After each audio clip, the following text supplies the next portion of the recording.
नमस्कार, अब दुनिया के फटाफट बुलेटिन में आप सभी का स्वागत है और नजर डालेंगे आज के खास खबरों पर।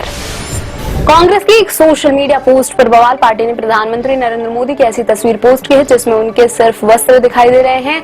सिर के स्थान पर लिखा है गायब, साथ में कमेंट भी लिखा है जिम्मेदारी के समय गायब। भारत के रुख को देखते हुए डरा पाकिस्तान। पाकिस्तान के कब्जे वाले कश्मीर में युद्धाभ्यास की खबर। रडार सिस्टम को भी किया एक्टिवेट। सीमा पर सीज फायर तोड़कर लगातार फायरिंग कर रही है पाक सेना।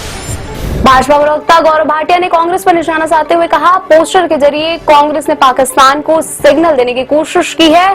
कांग्रेस पाकिस्तान की भाषा बोल रही है, वह पाकिस्तान के साथ खड़ी है।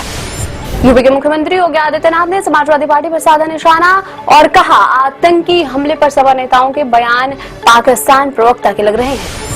आंध्र के उप मुख्यमंत्री पवन कल्याण की कांग्रेस को चेतावनी। जम्मू कश्मीर के पहलगाम में 26 नागरिकों के नृशंस हत्या के बाद पाकिस्तान के पक्ष में बोलना अस्वीकार्य है।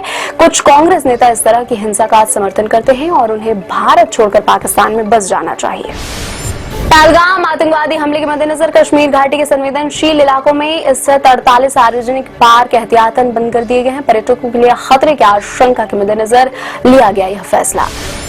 महाराष्ट्र के मुख्यमंत्री देवेंद्र फडणवीस का बड़ा ऐलान। महाराष्ट्र सरकार पहलगाम आतंकी हमले में मारे गए राज्य के 6 लोगों के परिवार को 50-50 लाख रुपए की अनुग्रह राशि देगी। सरकार पहलगाम आतंकी हमले में मारे गए महाराष्ट्र के निवासियों के परिजनों को नौकरी भी देगी। प्रधानमंत्री नरेंद्र मोदी ने कनाडा के संघीय चुनाव में वहां के प्रधानमंत्री मार्क कार्नी की लिबरल पार्टी की जीत पर उन्हें बधाई दी। मोदी ने कहा, वह द्विपक्षीय संबंधों के मजबूत होने तथा दोनों देशों के लोगों के लिए व्यापक अवसर सृजित होने की उम्मीद कर रहे हैं। दिल्ली में किराएदार की ओर से ही वक्फ संपत्ति बेचने की घटना सामने आई। इस मामले में दाखिल याचिका पर दिल्ली हाईकोर्ट ने सख्त रुख अपनाते हुए दिल्ली पुलिस, दिल्ली वक्फ बोर्ड एवं अन्य से जवाब मांगा है। समाजवादी पार्टी के राष्ट्रीय अध्यक्ष और उत्तर प्रदेश के पूर्व मुख्यमंत्री अखिलेश यादव ने जम्मू कश्मीर के पहलगाम में हुए आतंकी हमले को लेकर भाजपा सरकार पर तीखा हमला बोला। उन्होंने सवाल किया कि जश्नजीवी भाजपाइयों को सुरक्षा मिलती है, लेकिन पर्यटकों को सुरक्षा क्यों नहीं मिली। पहलगाम आतंकी हमले में जिपलाइन ऑपरेटर से एनआईए ने की फिर पूछताछ। फायरिंग से जुड़ा नया वीडियो सामने आने के बाद कशा शिकंजा। प्रत्यक्षदर्शियों के मुताबिक हमले के वक्त ऑपरेटर लगा रहा था धार्मिक नारे। पंजाब के मुख्यमंत्री भगवंत मान ने कहा, हरियाणा अपनी पूरी हिस्सेदारी का पानी इस्तेमाल कर चुका है, अब पंजाब उसे एक बूंद भी अतिरिक्त पानी नहीं देगा। पहलगाम में 22 अप्रैल को हुए आतंकी हमले के बाद केंद्रीय मंत्रिमंडल की पहली बैठक बुधवार को होगी। पहलगाम आतंकी हमले में 26 लोग मारे गए थे, जिनमें अधिकतर पर्यटक थे। वित्त मंत्रालय ने राष्ट्रीय स्वच्छ गंगा मिशन को आयकर छूट का दर्जा दिया है। केंद्रीय प्रत्यक्ष बोर्ड द्वारा जारी एक अधिसूचना में जानकारी दी गई। पर्यावरण अधिनियम 1986 के तहत गठित को राष्ट्रीय स्वच्छ गंगा मिशन 2024-25 से आयकर छूट मिलेगी। प्रधानमंत्री नरेंद्र मोदी ने कहा, देश के भविष्य के लिए युवाओं को तैयार करने में शिक्षा प्रणाली एक अहम भूमिका निभाती है। सरकार इसे आधुनिक बनाने की दिशा में काम कर रही है। उनकी सरकार का लक्ष्य एआई को भारत के लिए कारगर बनाना है।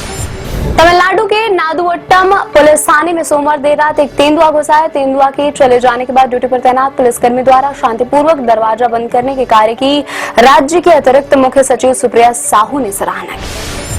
हज को लेकर सऊदी अरब का सख्त फैसला। बिना अनुमति हज यात्रा के लिए मक्का पहुंचने वालों को मिलेगी कड़ी सजा। पकड़े जाने पर देना होंगे $5000 अमेरिकी का जुर्माना।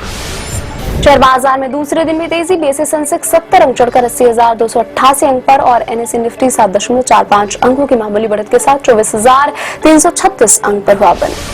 फैमिली मैन 3 के एक्टर रोहित बाजपुर की संदिग्ध परिस्थितियों में मौत। असम के गरभांगा जंगल के पास स्थित एक झरने के पास उनका शव मिला। परिवार ने जताई हत्या की आशंका। टीवी एक्ट्रेस दीपिका कक्कड़ पहलगाम हमले के एक दिन पहले घूमने गई थी, उसी जगह जहां आतंकियों ने किया था हमला। कश्मीर से लौटकर उन्होंने कहा, हिंसा को नहीं किया जाना चाहिए बर्दाश्त। तो उन्होंने आतंकियों के लिए मौत की सजा की मांग भी की।